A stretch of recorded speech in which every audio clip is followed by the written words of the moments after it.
오늘 우리에게 주시는 하나님의 말씀 고린도전서 2장 10절로 16절까지의 말씀입니다. 하나님께서는 성령을 통해 이것을 우리에게 깨달아 알게 해주셨습니다. 성령께서는 모든 것, 곧 하나님의 깊은 것들까지도 자세히 살피시는 분이십니다. 만일 사람 속에 있는 그 사람의 영이 아니면 누가 그 사람의 생각을 알 수 있겠습니까? 이와 마찬가지로 하나님의 영이 아니면 아무도 하나님의 생각을 알 수 없습니다. 우리는 세상의 영을 받지 않고 하나님께로부터 온 영을 받았습니다.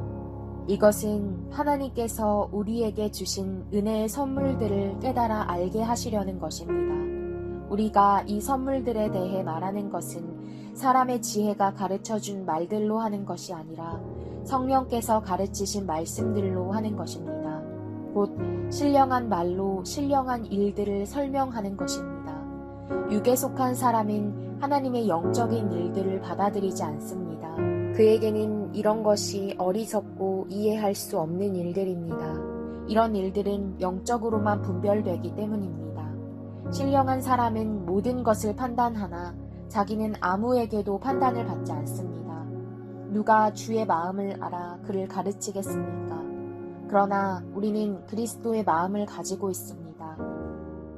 네, 오늘도 말씀 잘 읽으셨죠? 함께 오늘의 문제 풀도록 하겠습니다.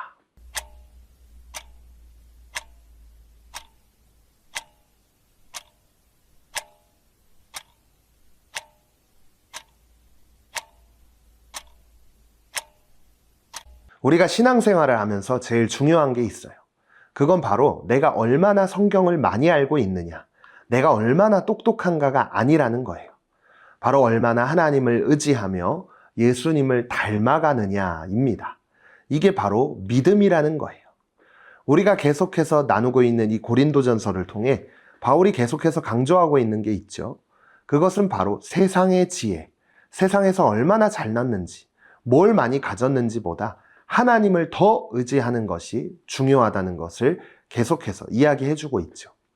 그런데 오늘 말씀에서는 그 이유를 더 자세하게 이야기해주고 있습니다.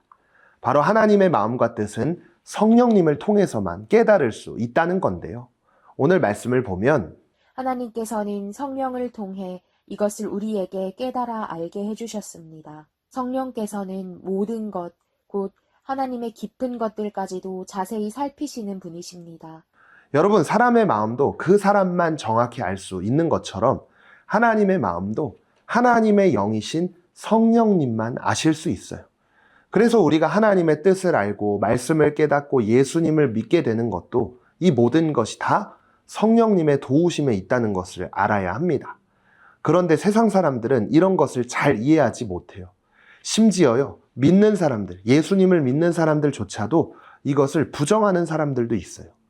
그래서 신앙생활은 앞에서도 이야기했지만 단순히 성경 지식을 많이 쌓아가는 게 아니에요. 중요한 건 성령님의 도우심을 구하면서 살아가느냐인 거죠.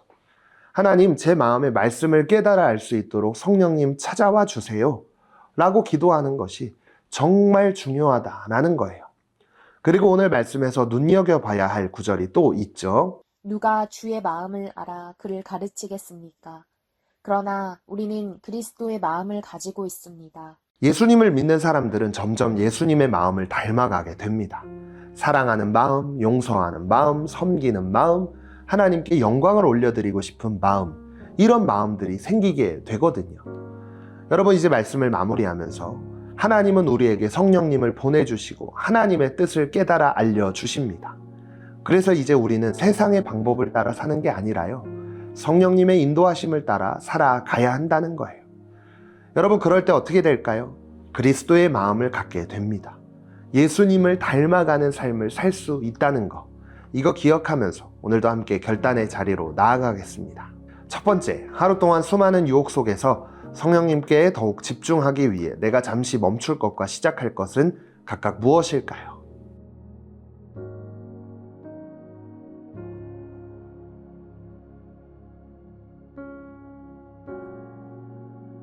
오늘도 말씀을 기억하며 함께 기도하겠습니다. 성령님을 통해 하나님의 마음을 부어주시는 주님, 세상의 유혹이 아닌 성령님만 따르고 의지할 힘을 주세요. 예수님의 이름으로 기도드립니다. 아멘.